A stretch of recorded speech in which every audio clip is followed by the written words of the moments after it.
அகில இந்திய வானொலி நிலையம், தேவிகுளம் ஸ்பைஸ் பண்பலை 101.4. தமிழ் மாலை. அனைவருக்கும் வணக்கம். தலையார் அரசு ஆரம்பப்பள்ளி மாணவ மாணவியர்களும் ஆசிரியர்களும் இணைந்து 76வது இந்திய குடியரசு தின விழாவில் தேவிகுளம் வானொலி நிலையம் மூலமாக நிகழ்ச்சிகள் வழங்குவதில் பெரும் மகிழ்ச்சி கொள்கிறோம், பெருமை அடைகின்றோம். எமது பள்ளி தென்னிந்தியாவின் மிக உயரமான சிகரமாகிய ஆனைமுடி சிகரத்தின் அடிவாரத்திலும் பாம்பாறு உற்பத்தியாகும் இடத்திலும் அமைந்துள்ளது. தோட்டத் தொழிலாளர்களுடைய குழந்தைகளின் கல்விக்காக தலையார் தேயிலை கம்பெனி நடத்தி வந்த பள்ளியாகும் இது. இப்பள்ளி 1994ஆம் ஆண்டு முதல் கேரள அரசுடைமையாக்கப்பட்டு செயல்பட்டு வருகின்றது. மேலும் இக்கல்வி ஆண்டில் 42 குழந்தைகள் தமிழ் வழி கல்வி பயின்று வருகின்றனர். அத்தோடு கேரள மாநிலத்தின் மலையாள மொழியையும் பயின்று வருகின்றனர். மேலும் மூணாறு கிராம பஞ்சாயத்து, SSK, கேரள பொதுக்கல்வித்துறை ஆகியவற்றின் கல்வி உதவித் தொகையை பெற்றுக்கொண்டு வர்ணக்கூடாரம் என்ற பெயரில் பல்வேறு சிறப்பு அம்சங்களை தன்னகத்தே கொண்டு செயல்பட்டு வருகின்றது. அது மாத்திரம் அல்லாமல் இப்பள்ளியில் பயின்ற மாணவ மாணவியர்கள் பல்வேறு துறைகளிலும் திறம்பட செயல்பட்டு வருகின்றனர். 2025 ஜனவரி 26ஆம் தேதி இந்திய குடியரசு தின விழாவில் நிகழ்ச்சிகள் வழங்குவதில் பெரும் மகிழ்ச்சி அடைகின்றோம். அனைவருக்கும் குடியரசு தின நல்வாழ்த்துக்களை தெரிவித்துக் கொள்கிறேன். நன்றி. எங்கள் வாழ்வும் எங்கள் வளமும் மங்காத தமிழென்று சங்கே முழங்கு என்று முழங்கிய பாரதிதாசனின் தமிழ் முழக்கத்தோடு எனது இரு கரங்களை 1000 கரங்களாக்கி 1 கோடி வணக்கங்களை தெரிவித்துக் கொண்டு அரசு ஆரம்பப்பள்ளி தலையார் மாணவர்களின் 76வது குடியரசு தின நிகழ்ச்சிகளை தொகுத்து வழங்குவதில் பெருமை கொள்கிறேன். அனைவருக்கும் குடியரசு தின நல்வாழ்த்துக்களை தெரிவித்துக் கொண்டு இந்நிகழ்ச்சியின் முதலாவதாக குடியரசு தினம் பற்றிய ஒரு சிறப்புரை ஆற்ற வருகிறாள் தலையார் அரசு ஆரம்பப்பள்ளி மாணவி ரக்ஷனா ஆர். பரந்த வானும் பறவை இனமும் பகர்வது இதைத்தான், சோலைகளும் பாலைகளும் சொல்வது இதைத்தான், கற்களும் கவின் மலர்களும் உரைப்பது இதைத்தான், நிற்பதும் நகர்வதும் நிலைத்ததும் நித்தம் அறிவிப்பது இதைத்தான், எதைத்தான் நீயும் நானும் வேறல்ல என்பதைத்தான் என்ற ஒற்றுமை உணர்வுடன் எனது 76வது குடியரசு தின நல்வாழ்த்துக்களை கூறிக்கொண்டு என்னுடைய உரையை துவங்குகிறேன். இந்தியாவில் சுமார் 200 நூற்றாண்டுகளுக்கும் மேல் நீடித்து வந்த ஆங்கில ஆட்சியை முடிவுக்கு கொண்டு வரும் நோக்கில் தேசிய அளவிலும் மாநில அளவிலும் பல கழகங்களையும் புரட்சிகளையும் அகிம்சை வழியில் பல போராட்டங்களையும் நிகழ்த்தி தன்னுடைய குருதியும் இன்னுயிரையும் நமது தாய் நாட்டிற்காக அர்ப்பணித்த தேச தலைவர்களையும் வீரர்களையும் புரட்சியாளர்களையும் நினைவு கூறும் நாள் குடியரசு தினம் ஆகும். ஆரம்ப காலத்தில் நமது மன்னர்கள் ஒற்றுமையாக இல்லாமல் இந்தியாவை சிறு சிறு மாநிலங்களாக பிரித்து ஆட்சி செய்து கொண்டிருந்ததால் வணிகம் செய்வதற்காக இந்தியாவில் நுழைந்த பிரிட்டிஷ்காரர்கள் படிப்படியாக தங்களுடைய ஆதிக்கத்தை ஏற்படுத்தி இந்தியா முழுவதும் கொடுங்கோல் ஆட்சி அரங்கேற்றினர். அத்தகைய கொடுங்கோல் ஆட்சியை முடிவுக்கு கொண்டு வந்தது 1947ஆம் ஆண்டு ஆகஸ்ட் 15ஆம் நாள் இந்தியா விடுதலை பெற்றது. இந்தியா விடுதலைக்கு பிறகு மக்களாட்சி மட்டுமே ஒரு நாட்டின் சிறப்பான வளர்ச்சிக்கு அடையாளம் என கருதி டாக்டர் B.R. அம்பேத்கர் தலைமையில் இந்திய அரசியல் சட்டம் நிறைவேற்றப்பட்டு 1950 ஜனவரி 26 முதல் குடியரசு தினமாக கொண்டாடப்படுகிறது. மேலும் அத்திருநாளில் நமது தாய் நாட்டினை அந்நியர்களின் பிடியிலிருந்து காப்பாற்றி பாரத மண்ணில் ஒவ்வொரு மனிதனும் சுதந்திர காற்றை சுவாசிக்க பாடுபட்ட தியாகிகளை நினைவு கூறும் வகையில் விடுமுறை அளிக்கப்பட்டு நாடெங்கும் அனைத்து பள்ளிகளிலும் கல்லூரிகளிலும் அலுவலகங்களிலும் தேசிய கீதம் பாடி கொடியேற்றி இனிப்புகள் வழங்கி கொண்டாடப்பட்டு வருகிறது. அத்தகைய சிறப்பு மிக்க திருநாளான குடியரசு தினம் என்றால் என்ன, அதை கொண்டாடுவதற்கான முதற் காரணம் என்ன என்பதை விரிவாக காண்போம். ஆங்கிலேயர்களின் அடக்குமுறையை கண்டு வெகுண்ட மக்கள் நாளுக்கு நாள் போராட்டங்கள், கலகங்கள், புரட்சிகள் என தொடங்கி பிரிட்டிஷ்காரர்களை இந்தியாவை விட்டே விரட்ட எண்ணினர். அதன் அடிப்படையில் 19ஆம் நூற்றாண்டின் பிற்பகுதியில் பிரிட்டானிய இந்திய தேசியவாத உணர்வுகள் காட்டுத்தீ போல இந்திய மக்களிடையே பரவத் தொடங்கியது. இந்திய தேசிய காங்கிரஸ் கட்சி என்னும் அமைப்பில் ஒன்றிணைந்த இந்திய மக்கள் விண்டோ மார்லி சீர்திருத்தம், மாண்டேகு செமஸ்போர்டு சீர்திருத்தம், ஒத்துழையாமை இயக்கம், சட்ட மறுப்பு எதிர்ப்பு இயக்கம், சைமன் கமிஷனுக்கு எதிர்ப்பு, வெள்ளையனே வெளியேறு இயக்கம், உப்பு சத்தியாகிரகம் என பல போராட்டங்களை ஆங்கில ஆட்சிக்கு எதிராக அரங்கேற்றனர். இறுதியில் 1947 ஆண்டு ஆகஸ்ட் 15 நாள் விடுதலை இந்தியா என்ற புதிய பாரதம் உதயமானது. 1929 ஆண்டு டிசம்பர் மாதம் லாகூரில் கூடிய அகில இந்திய காங்கிரஸ் கட்சி மாநாட்டில் அனைத்து தலைவர்களும் பூரண சுயராஜ்யம், முழுமையான சுதந்திரம் என்பதே நமது நாட்டின் உடனடியான லட்சியம் என்ற தீர்மானம் நிறைவேற்றப்பட்டது. அதன் பிறகு காந்தியால் இந்திய தன்னாட்சிக்கான சாற்றல் உருவாக்கப்பட்டது. அதன் அடிப்படையில் 1930 ஆண்டு ஜனவரி 26 நாள் முதற்கட்டமாக சுதந்திர நாளாக கொண்டாடப்பட வேண்டும் என கேட்டுக்கொள்ளப்பட்டது. 1946 ஆண்டு டிசம்பர் மாதம் 9 நாள் காங்கிரஸ் கட்சியால் இந்திய அரசியல் நிர்ணய சபை கூட்டப்பட்டு அதன் தற்காலிக தலைவராக திரு சச்சிதானந்த சின்ஹா என்பவரை நியமித்து ஆகஸ்ட் 15, 1947 இந்தியா விடுதலைக்கு பிறகு இந்திய அரசியல் நிர்ணய சபை தலைவராக டாக்டர் ராஜேந்திர பிரசாத் நியமிக்கப்பட்டார். அவரே விடுதலை இந்தியாவின் முதல் குடியரசுத் தலைவராகவும் பொறுப்பேற்றார். அதன் பிறகு இந்திய அரசியலமைப்பு வரைவுக்குழு அமைக்கப்பட்டு டாக்டர் B.R. அம்பேத்கர் தலைமையில் இந்திய அரசியலமைப்பு சாசனம் எழுதப்பட்டது. முகவுரை, விதிகள், அட்டவணைகள், பிற்சேர்க்கை, திருத்த மசோதாக்கள் போன்ற சிறப்பு அம்சங்களை கொண்டு நீண்ட ஆவணமாக எழுதப்பட்ட இந்த சாசனம் இந்திய அரசியல் சபையால் ஏற்றுக்கொள்ளப்பட்டு மக்களாட்சியை குறிக்கோளாக கொண்டு நிறைவேற்றப்பட்டதால் 1930 ஜனவரி 26 நாளை நினைவு கூறும் வகையில் 1950 ஆண்டிலிருந்து ஒவ்வொரு வருடமும் ஜனவரி 26 நாளை இந்திய தேசிய குடியரசு தினமாக நடைமுறைப்படுத்தப்பட்டது. தேர்தல் மூலம் மக்கள் விரும்பிய ஆட்சியாளர்களை தேர்ந்தெடுத்துக் கொள்ளும் முறைக்கு குடியாட்சி எனப்படுகிறது. மக்களுக்காக மக்களுடைய மக்கள் அரசு என மிக சரியாக குடியரசு என்ற வார்த்தைக்கு இலக்கணம் வகுத்து தந்தவர் அமெரிக்க ஜனாதிபதி ஆப்ரகாம் லிங்கன். அத்தகைய மக்களுக்கான அரசை இந்தியாவில் ஏற்படுத்தினால்தான் இந்தியா முழு சுதந்திரம் பெற்ற நாடாக ஏற்றுக்கொள்ளப்படும் என கருதி உருவாக்கப்பட்டதுதான் இந்த அரசியலமைப்பு சட்டம். இந்தியா விடுதலைக்கு பிறகு 1950 ஆண்டிலிருந்து ஒவ்வொரு வருடமும் ஜனவரி 26 நாளை இந்திய தேசிய குடியரசு தினமாக கொண்டாடப்பட்டு வருகிறது. இந்தியாவின் முதல் பிரதமர் திரு ஜவஹர்லால் நேரு அவர்கள் இந்திய மூவர்ண கொடியை ஏற்றி குடியரசு தின கொண்டாட்டத்தை ஆரம்பித்து வைத்தார். அன்று முதல் ஒவ்வொரு வருடமும் ஜனவரி 26 நாள் நம்முடைய தாய் திருநாட்டை காக்க நமது இன்னுயிரையும் நீத்த தியாகிகளை நினைவு கூறும் வகையில் விடுமுறை அளிக்கப்பட்டு நாடெங்கும் அனைத்து பள்ளிகளிலும் கல்லூரிகளிலும் அலுவலகங்களிலும் தேசிய கீதம் பாடி கொடியேற்றி இனிப்புகள் வழங்கி கொண்டாடப்பட்டு வருகிறது. அது மட்டுமல்லாமல் ஆண்டுதோறும் குடியரசு தினத்தன்று சிறந்த சேவை புரிந்தோருக்கும் வீர தீர சாகசம் புரிந்தவர்களுக்கும் விருதுகள், பாராட்டுகள், பதக்கங்கள் வழங்கி கௌரவிக்கப்படுகிறது. சுதந்திரம் பெற்ற பிறகு சுதந்திர இந்தியாவின் முதல் பிரதமர் என்ற சிறப்பு பெற்ற ஜவஹர்லால் நேரு அவர்களின் முன்னிலையில் முதல் குடியரசு தின அணிவகுப்பு நடைபெற்றது. மேலும் அன்றைய நாள் புதுடெல்லியில் குடியரசுத் தலைவர் முன்னிலையில் முப்படைகளின் அணிவகுப்பு, அதைத் தொடர்ந்து ஒவ்வொரு மாநிலங்களின் சார்பிலும் அவர்களின் சாதனை அலங்கார ஊர்தி அணிவகுப்பு நடைபெறும். இன்றைய பொழுதில் இந்தியா உலகின் மிகப்பெரிய ஜனநாயக நாடு என்பதில் பெருமை கொள்கிறோம் என்றால் அதன் பின்னில் லட்சக்கணக்கான போராளிகளின் குருதியும் ஆயிரக்கணக்கான தேச தலைவர்களின் தியாகமும் மறைந்திருக்கிறது என்றால் யாராலும் மறுக்க இயலாது. சுமார் 140 கோடிக்கும் மேல் மக்கள் தொகையை கொண்ட நாடாக இருந்தாலும் ஜாதி, மதம், மொழி என பல வேறுபாடுகள் இருந்தாலும் அனைவரும் இந்தியர் என்பதில் பெருமை கொள்கிறோம். வாழ்க பாரதம், ஜெய்ஹிந்த்.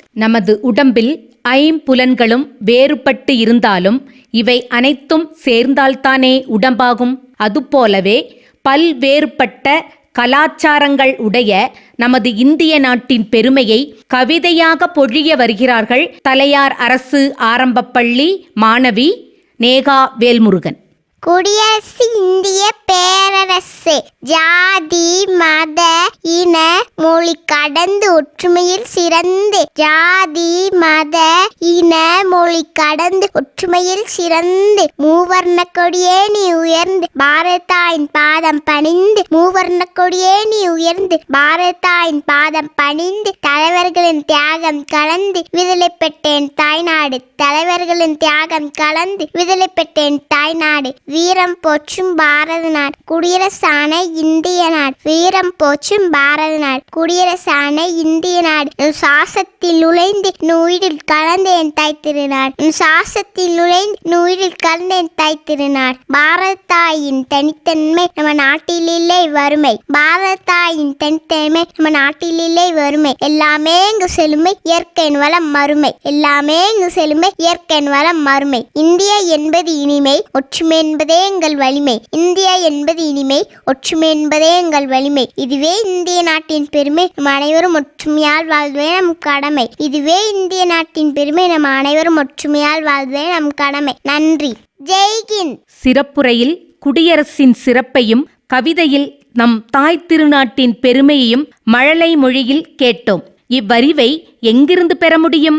பாடசாலையில் அல்லவா? இதோ பாடசாலையின் சிறப்பு பற்றி ஒரு பாட்டாக பாட வந்துள்ளார்கள் தலையார் அரசு ஆரம்ப பள்ளி மாணவ செல்வங்கள். பாடலை கேட்டு மகிழ உங்களை அன்போடு அழைக்கிறோம்.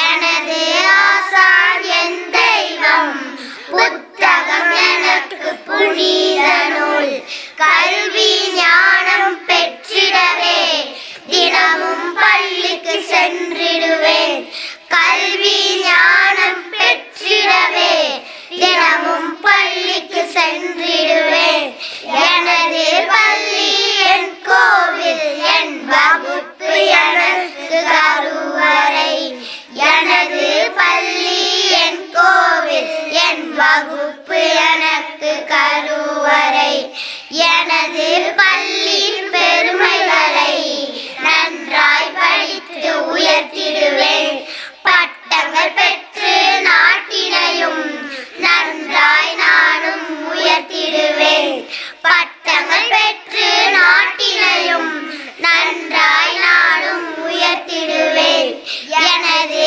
பள்ளி என் கோவில் என் வகுப்பு எனக்கு கருவறை எனது பள்ளி என் கோவில் என் வகுப்பு எனக்கு கருவறை வேண்டாம் தோழி கைபேசி என்றும் என் சொல்லை நீ யோசி ஒன்றாய் கூடி விளையாடி ஒற்றுமை வளர்ப்போம் உரையாடி ஒன்றாய் கூடி விளையாடி ஒற்றுமை வளர்ப்போம் உரையாடி எனது பள்ளி என் கோவில் என் வகுப்பு எனக்கு கருவறை எனது பள்ளி என் கோவில் என் வகுப்பு எனக்கு கருவறை வியர்வை சிந்தி விளையாடு போட்டியில் ஜெயிக்க போராடு உடலும் உள்ளமும் நலம் பெறவே நீயும் நண்பர்களுடனே விளையாடு மூத்தோர் சொல்லையும் கேட்டிடு முன்னேறி நீயும் சென்றிடு மூத்தோர் சொல்லையும் கேட்டிடு முன்னேறி நீயும் சென்றிடு எனது பள்ளி என் கோவில் என் வகுப்பு எனக்கு கருவறை எனது பள்ளி என் கோவில் என் வகுப்பு எனக்கு கருவறை.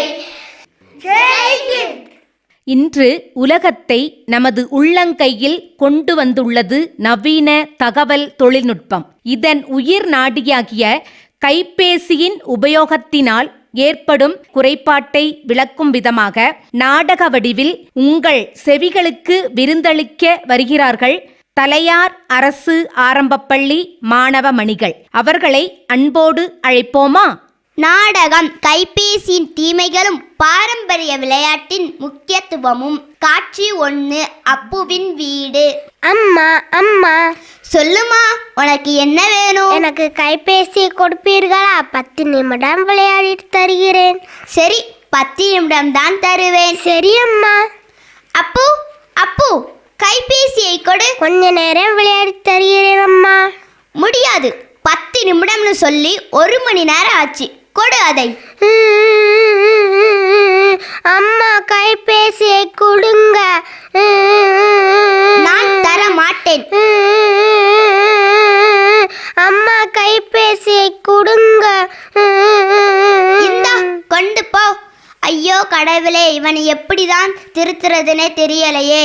காட்சி 2, அப்புவின் வீடு. ஹாய் ராணி. இது யாரு? வாணியா? உள்ள வா. நல்லா இருக்கியா? நான் நல்லா இருக்கேன். நீ எப்படி இருக்க? நான் நல்லா இருக்கேன். ஹாய் அப்பு. அப்பு, நான் பேசுவது கேக்குதா? அப்பு, இங்க பாரு யார் வந்திருக்காங்கன்னு. அவனுக்கு கைபேசி கிடைத்தா போதும், வேற உலகத்துக்கு போய் விடுவான். ஆமாம் ராணி, இப்போது குழந்தைகள் எல்லாம் கைபேசிக்கு அடிமையாகி விட்டார்கள். ஆமாம், அவர்களை கட்டுப்படுத்துவது மிகவும் கடினமாகிவிட்டது. எப்படியாவது கட்டுப்படுத்த வேண்டும், இல்லை என்றால் பெரும் ஆபத்து வந்துவிடும். ஆமாம் வாணி. ராணி, நான் போய் வருகிறேன். போய் வா வாணி. காட்சி 3, பள்ளி. காலை வணக்கம் மாணவர்களே. காலை வணக்கம் ஐயா. இன்றைக்கு தமிழ் பாடம் படிப்போமா? சரி ஐயா. அப்பு, அப்பு, என்ன செய்து கொண்டிருக்கிறாய்? ஒன்றுமில்லை ஐயா. பொய் சொல்லாதே. கையில் என்ன இருக்கிறது? கொடு அதை. ஐயோ, கைபேசியா? உனக்கு என்ன தைரியம்? வகுப்பில் கைபேசியில் விளையாடி கொண்டிருக்கிறார். இருவன தலைமை ஆசிரியரிடம் ஒப்படைக்கிறேன். வேண்டாம் ஐயா, ஒரு தடவை என்னை மன்னித்து விடுங்கள். காட்சி 4, தலைமை ஆசிரியர் அலுவலகம். அப்பு, வகுப்பில் கைபேசியிலேயா விளையாடி கொண்டிருந்தாய்? இனிமேல் நீ பள்ளிக்கு வர வேண்டும் என்றால் உன் பெற்றோரை அழைத்து வர வேண்டும். என்னை மன்னித்து விடுங்கள் ஐயா. இனி நான் கைபேசியில் விளையாட மாட்டேன். காட்சி 5, தலைமை ஆசிரியர் அலுவலகம். வணக்கம் ஐயா. வணக்கம், உட்காருங்கள். நான் அப்புவின் அம்மா. ஓஹோ, உங்கள் மகன் வகுப்பில் கைபேசியில் விளையாடினான். அவன் கைபேசிக்கு அடிமையாகிவிட்டான். உடனே ஒரு மருத்துவரை அணுக வேண்டும். என்னை மன்னித்து விடுங்கள் ஐயா. அவனது நிலைமைக்கு நானும் ஒரு காரணம். ஆமாம், குழந்தைகளை வீட்டுக்குள்ளேயே அடைத்து வைக்க கூடாது. வெளிப்புற பாரம்பரிய விளையாட்டுகளுக்கு பெற்றோர்கள் முக்கியத்துவம் கொடுக்க வேண்டும். பல்லாங்குழி, பம்பரம், கில்லி, தாயம், சதுரங்கம், நொண்டி, கண்ணாம்பூச்சி போன்ற விளையாட்டுகளை குழந்தைகளுக்கு கற்றுக் கொடுக்க வேண்டும். இது போன்ற விளையாட்டுகள் விளையாடும் போது குழந்தைகளுக்கு உடல் வலிமையும் மன மகிழ்ச்சியும் நல்லொழுக்கமும் சமூக பண்புகளும் கிடைக்கின்றன. இதன் மூலம் கைபேசி, தொலைக்காட்சி, சமூக வலைத்தளங்களிலிருந்து முற்றிலுமாக வெளிவர இயலும். மிக்க நன்றி ஐயா. இந்த அறிவுரையை நான் கண்டிப்பாக பின்பற்றுவேன். நானும் இனி கைபேசியில் விளையாட மாட்டேன். நன்றி. இன்று நாம் 76வது குடியரசு தினத்தை ஆரவாரமாக கொண்டாடி வரும் இவ்வேளையில் குடியரசின் நாயகன் சட்டமேதை திரு டாக்டர் அம்பேத்கர் அவர்களைப் பற்றி நல் வேளையில் நினைவு கூற வேண்டாமா? ஆம், அவர்களைப் பற்றி கூற வருகிறாள் தலையார் அரசு ஆரம்பப்பள்ளி மாணவி தன்ஷியா அவர்களை அன்போடு அழைக்கிறோம். அனைவருக்கும் இனிய குடியரசு தின நல்வாழ்த்துக்கள். எவன் ஒருவன் தன் உரிமையை எப்போதும் தற்காத்து கொள்ள தயாராக இருக்கிறானோ, யார் ஒருவன் பொது விமர்சனத்துக்கு அச்சப்படாமல் இருக்கிறானோ, அடுத்தவன் கை பாவையாக மாறாமல் போதிய சிந்தனையும் சுயமரியாதையும் பெற்று இருக்கிறானோ, அவனே சுதந்திரமான மனிதன் என்பேன். இது டாக்டர் அம்பேத்கரின் பொன்மொழி. இந்தியா சுதந்திரமடைந்த பின் மக்களாட்சி கொண்டு வர பல தலைவர்கள் விரும்பினர். ஆனால் மக்களாட்சிக்கு மாறும்போது மன்னர் ஆட்சியிலிருந்த சட்டங்களை செயல்படுத்த முடியாது. அதற்கு முறையாக அரசியல் சாசனம் வேண்டும். இந்திய மண்ணில் அரசியல் சாசனத்தை எழுத நினைத்த அவர்களுக்கு முதலில் தோன்றிய பெயர் டாக்டர் அம்பேத்கர். இந்தியாவில் இருந்து அமெரிக்கா சென்று உயர்கல்வி பயின்ற முதல் இந்தியர் அம்பேத்கர் தான். விடுதலை இந்தியாவின் முதல் சட்ட அமைச்சராகவும் இந்திய அரசியல் சாசனத்தின் தந்தையாகவும் விளங்கியவர் பீம்ராவ் ராம்ஜி அம்பேத்கர். இவர் ஒரு சீர்திருத்தவாதி மட்டுமல்லாமல் மிகச் சிறந்த பொருளிய அறிஞராகவும் அரசியல் தத்துவ மேதையாகவும் பகுத்தறிவு சிந்தனையாளராகவும் சிறந்த எழுத்தாளர் மற்றும் பேச்சாளராகவும் விளங்கியவர். தாழ்த்தப்பட்ட ஜாதியில் பிறந்து தன்னுடைய வாழ்வில் சந்தித்த கசப்பான அனுபவத்தால் கடும் போராட்டத்திற்கு மத்தியில் உயர்நிலையை அடைந்தவர் டாக்டர் அம்பேத்கர். வாருங்கள் இந்த மாமனிதரின் வாழ்க்கையை சற்று புரட்டி பார்ப்போம். அம்பேத்கர் மத்திய பிரதேசத்தில் உள்ள மான் என்னும் இடத்தில் ராம்ஜி மாலுஜி சக்பால் பீமாபாய் தம்பதிக்கு 14ஆம் குழந்தையாக 1891ஆம் ஆண்டு ஏப்ரல் 14ஆம் நாள் பிறந்தார்.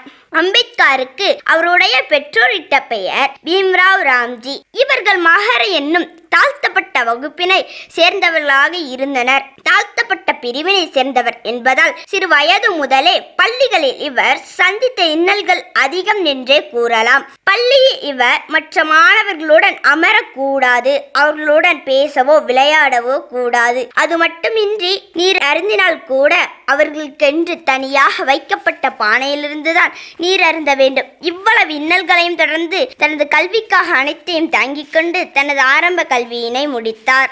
அவர் பள்ளிகளில் தொடர்ந்து அவமதிக்கப்பட்டு வந்தபோது மகாதேவ் அம்பேத்கர் என்ற பிராமண ஆசிரியர் அவரின் மீது மிகுந்த அன்பு காட்டினார். அந்த அன்பின் அடையாளமாக தனது பெயருக்கு பின்னால் அம்பேத்கர் என்று சேர்த்து கொண்டார்.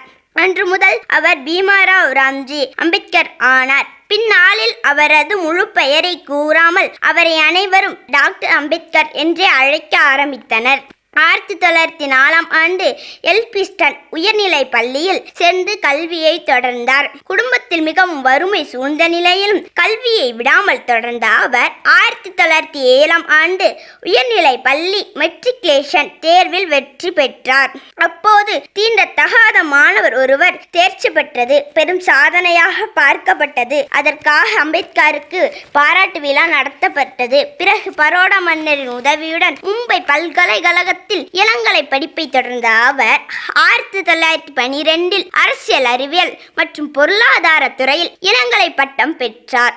சிறிது காலம் பரோடா மன்னரின் அரண்மனையில் படைத்தலைவராகவும் பணியாற்றினார். அதன் பின்னர் அம்பேத்கரின் கல்வி அறிவினை நன்கு அறிந்த மன்னர் அவரை வெளிநாடு அனுப்பி படிக்க வைப்பது என்று முடிவு எடுத்தார்.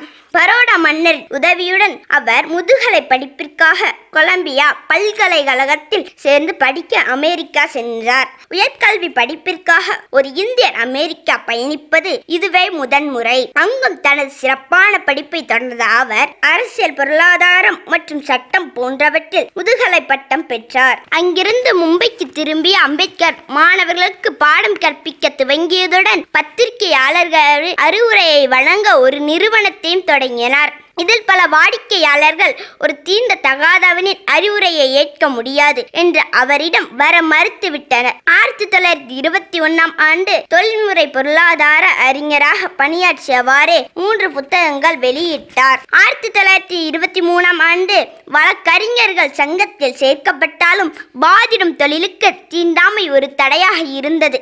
1927ஆம் ஆண்டு பக்கிஸ்கரிக் பாரத் என்ற இதழை தொடங்கி தாழ்த்தப்பட்ட மக்களுக்கான குரலாக எழுதி வந்தார். அதே ஆண்டு தீண்டாமைக்கு எதிராக போராட துவங்கினார். பொது கிணற்றில் நீர் எடுப்பது, கோவில்களில் அனுமதி மறப்பது உள்ளிட்ட பிரச்சனைகளுக்கு குரல் கொடுத்தார்.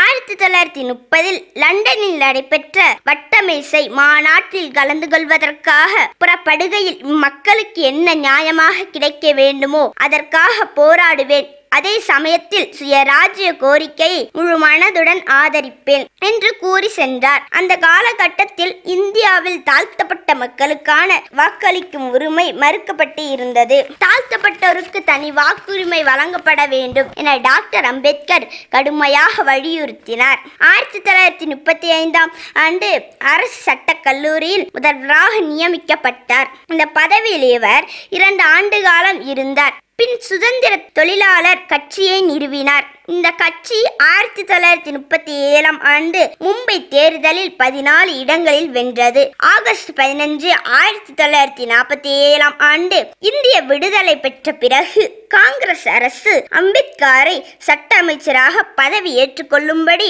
அழைப்பு விடுத்தது.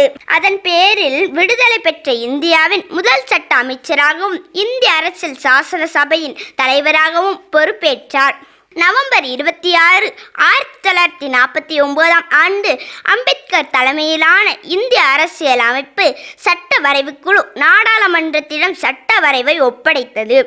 அரசியல் அமைப்பு வரைவுக்குழு ஒப்புதல் அளிக்கப்பட்டது. பின் 1950 ஜனவரி 26 அமுல்படுத்தப்பட்டது. அம்பேத்கரால் உருவாக்கப்பட்ட இந்த அரசியல் அமைப்பு குடிமக்களின் உரிமைகளுக்கு பல வகைகளில் பாதுகாப்பு அளிக்கிறது. இவ்வாறு இந்தியா பெரும் ஜனநாயக நாடாக ஆவதற்கு பெரும் பங்கு வகித்த சட்டமேதை டாக்டர் அம்பேத்கர் 1956 டிசம்பர் 6 டெல்லியில் உள்ள தனது வீட்டில் ஆழ்ந்த உறக்கத்திலேயே அவருடைய இன்னுயிர் இந்த உலகத்தை விட்டு பிரிந்தது. இவ்வாறு பெரும் தலைவர்கள் அரும்பாடுபட்டு நம் கையில் தந்துள்ள ஜனநாயகத்தை நம் உயிரினும் மேலாக பேணி பாதுகாப்போம். நன்றி கூறி விடைபெறுகிறேன். நன்றி, வணக்கம். ஜெய்ஹிந்த். குடிமக்களின் உரிமை கடமைகளை அறிந்த நாம் குழந்தைகளின் உரிமை கடமைகளை பற்றி அறிந்து கொள்ள வேண்டாமா? தெளிவாக எடுத்து கூற வருகிறான் தலையார் அரசு ஆரம்பப்பள்ளி மாணவன் அகிலனை அன்போடு அழைக்கிறேன். குழந்தைகளின் உரிமைகள். நமது உரிமைகள் எவை என்று தெரிய வேண்டாமா? நமது உரிமைகளை பாதுகாக்க தற்போது ஓர் ஆணையம் செயல்பட்டு வருகிறது. அதன் பெயர் கேரள மாநில பாலர் உரிமை பாதுகாப்பு ஆணையம் என்பதாகும். நமது உரிமைகள் எவை என்று பார்ப்போம். பேசுவதற்கும் கருத்து வெளியீட்டிற்குமான சுதந்திரம், தனிநபர் சுதந்திரம் மற்றும் உயிர் பாதுகாப்பு உரிமை, வாழ்வதற்கும் வளர்வதற்குமான உரிமை, ஜாதி மத இன நிற சிந்தனைகளுக்கு அப்பாற்பட்டு மதிப்பதற்கும் அங்கீகரிப்பதற்குமான உரிமை, குழந்தை தொழில் மற்றும் ஆபத்தான தொழில்களில் இருந்து விடுதலை, குழந்தை திருமணத்தில் இருந்து பாதுகாப்பு, தமது பண்பாட்டை அறிந்து அதற்கேற்ப வாழ்வதற்கான உரிமை, புறக்கணிப்புகளில் இருந்து பாதுகாப்பு, இலவச கட்டாய கல்விக்கான உரிமை, விளையாடுவதற்கும் கற்பதற்குமான உரிமை, அன்பும் பாதுகாப்பும் நிறைந்த குடும்பத்தையும் சமூகத்தையும் பெறுவதற்கான உரிமை. சில கடமைகள். பள்ளிக்கூடம், பொது இடங்கள் ஆகியவற்றை அழியாமல் பாதுகாக்க வேண்டும். பள்ளிக்கூடத்திலும் கற்றல் செயல்பாடுகளிலும் ஒழுக்கத்தை கடைபிடிக்க வேண்டும். பள்ளிக்கூட அதிகாரிகள், ஆசிரியர், பெற்றோர் உடன்பயில்வோரை மதிக்கவும் அங்கீகரிக்கவும் வேண்டும். நன்றி.